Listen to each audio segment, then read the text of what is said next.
Doing rises and work with a thera-band to become stronger for demi-pointe and point work is great, but it's not enough.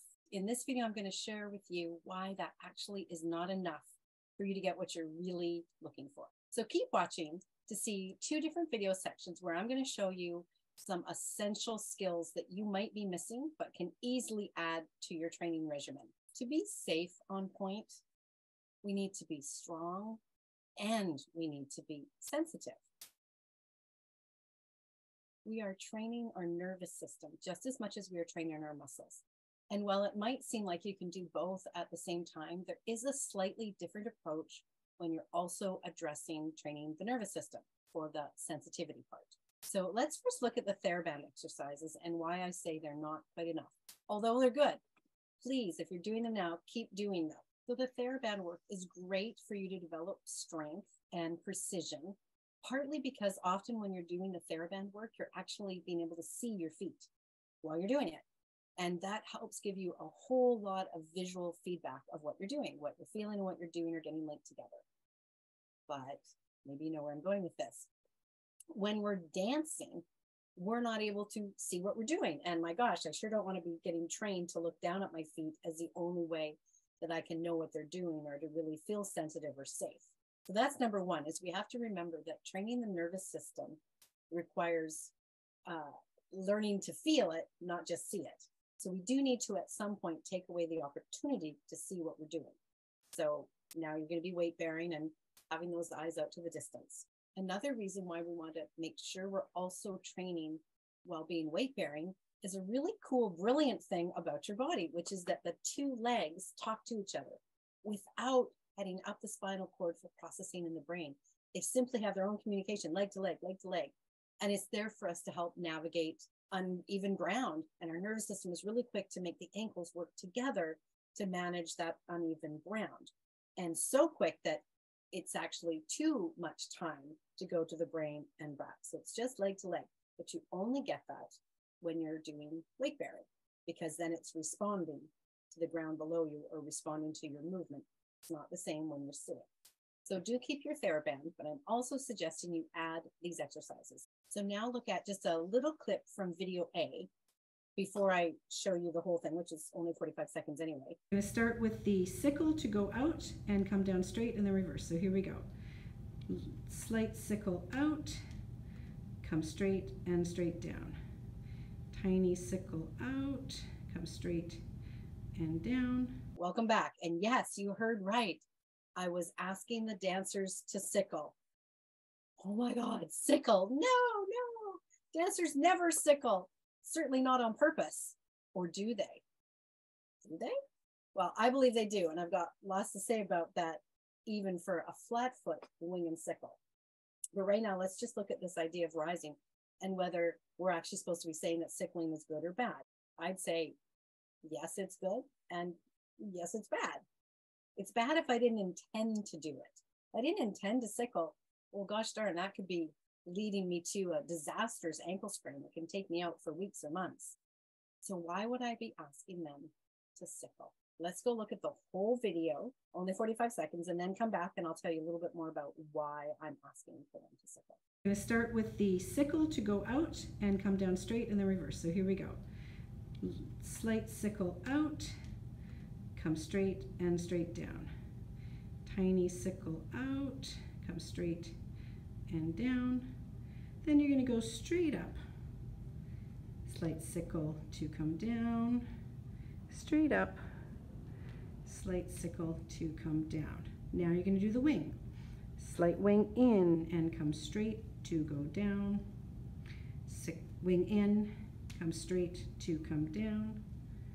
Go up straight and slight wing in. Go up straight and slight wing in. Welcome back. All right, so in that video, you saw that I was talking about winging and sickling. Now, why am I doing it? Well, because we're not going to be perfect all the time. That's number one. So if we're only training our rises to be perfect, well, for starters, we might not be getting the muscles all equally balanced, like around the joint, kind of like a rotator cuff that you have in your shoulder, but equally all around. All the muscles actually have to work and be, asked to the party to be able to be part of the party and each do their equal part.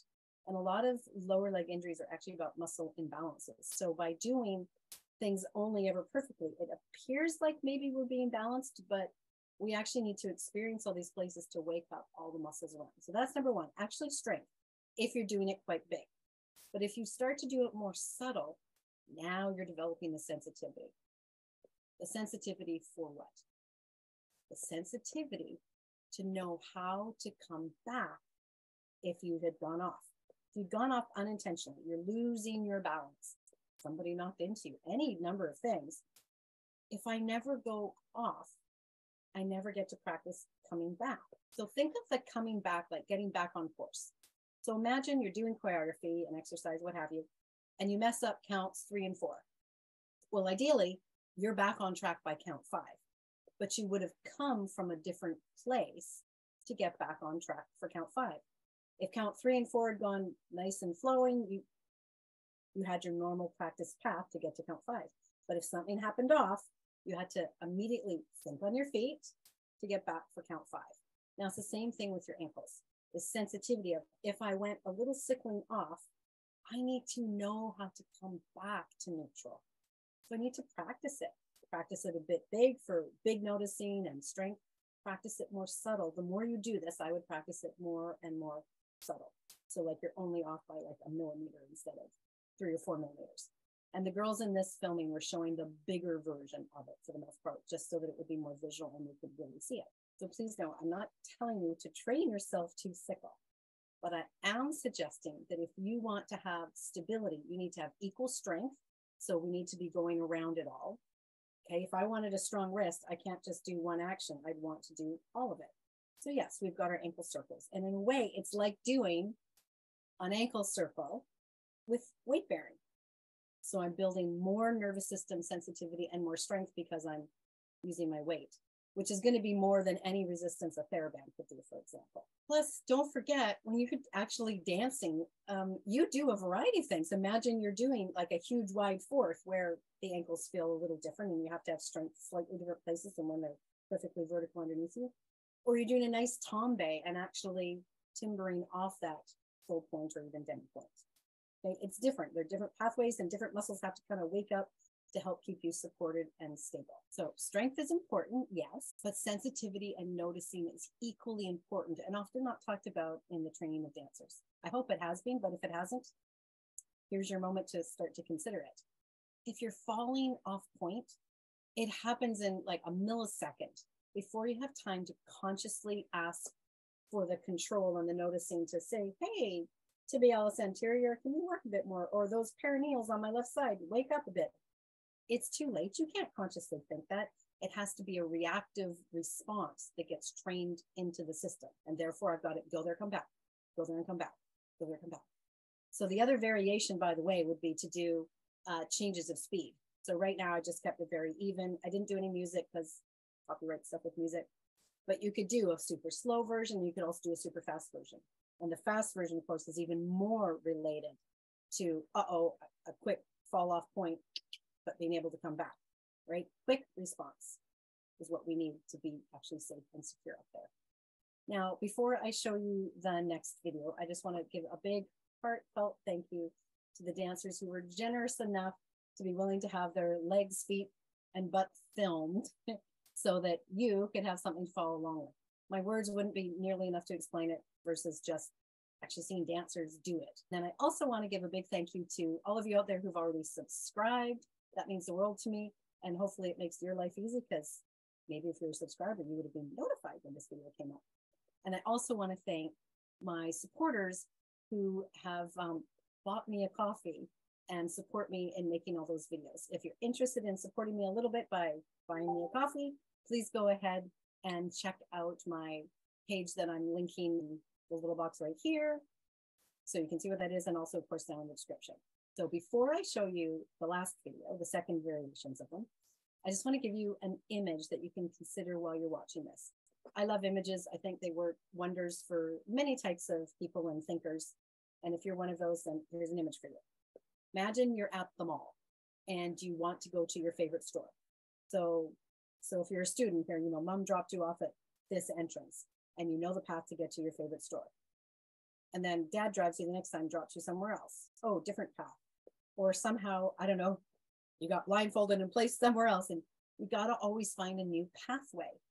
Knowing where you're going isn't any good unless you know where you're coming from and therefore the pathway.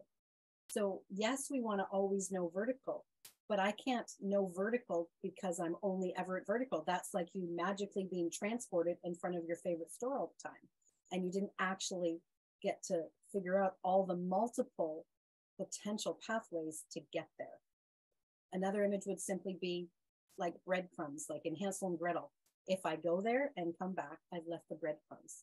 Your nervous system is going to need those breadcrumbs. There is going to be a time when you need those. And it's really kind of like saying prevention. An ounce of prevention worth of, what is it? An ounce of prevention is worth a ton of the cure. So do you really want to be doing ankle rehab because you twisted your ankle, or would you rather be doing something like this as good prevention? Okay, so now with that in mind, let's watch the second video, do it with them. I'm talking you through it, and then a few last little points with variations at the very end. So stick around for that. Heading a bit to the left, so a wing and a sickle, come center, wing and sickle to come down. A little bit left and center and a little bit right and down. Let's do two more, little bit left and center and come down to the right and left, center, come down to the right. Now reverse, a little bit to the right and center, a little bit left and down, a little bit right and down. Start to make it as subtle as you can. Once you know the muscles, know the path, then make it small so it's a bit more about the nervous system. And now let's sickle both out and come in to come down, tiny sickle as you rise and come down, and then let's go the wing and sickle, da, da, tiny wing, sickle. And then let's just finish with 4 rises where you're trying to be perfect on the way up and perfect on the way down.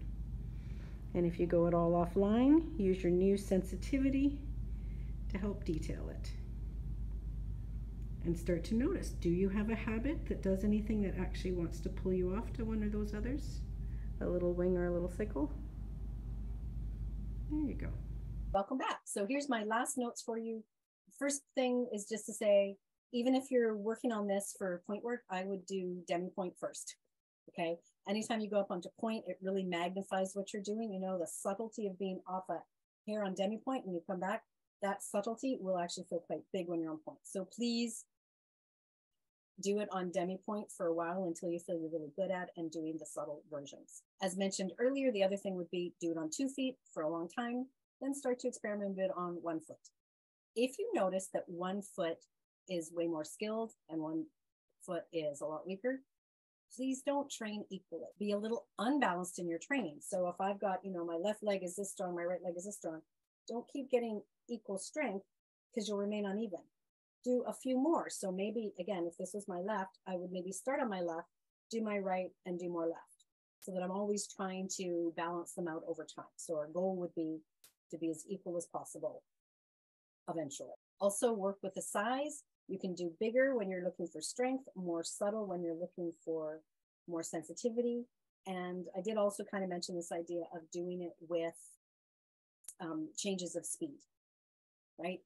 Really slow builds more noticing, and then the quick reactions of doing it really quickly. I didn't film this version.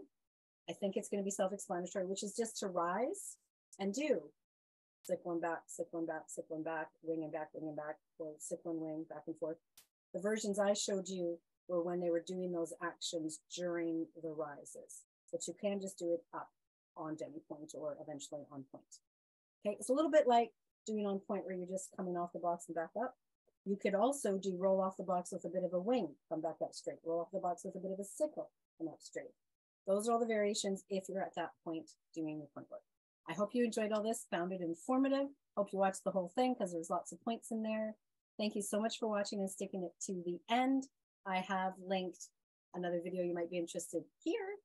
And of course, check out that description for the distance eye focus one I mentioned, and to see about some of the other goodies that I have on offer for you. And also if you wanted to buy me a coffee, although honestly, I'd be having a tea. Thank you so much for making it to the end. Teachers, your students will thank you, and students, your ankles will thank you.